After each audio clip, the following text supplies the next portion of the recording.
Yeniyetməlik böyüməkdir. Amma böyümək ağlına hər gələni etmək demək deyil. Dilinin uzanması deyil, ata-anana qarşı hörmətsiz davranmaq demək deyil, hər istədiyini etmək deyil.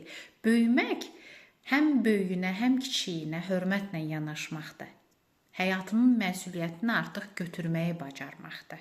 Çünki əgər bugün sən böyüməyi, hər istədiyini etmək kimi başa düşsən, mən hər şeyin ən yaxşısını, doğrusunu bilirəm deyib atana, anana dil uzatsan, onlara qarşı hörmətsizlik etsən, bil ki, atasına, anasına qarşı hörməti olmayan insanın həyata da hörməti olmaz. Sənin həyatla ilk imtahanın dostunla, yoldaşınla, qonşunla deyil. Sənin həyatla ilk imtahanın evin içində ailənlə başlayır.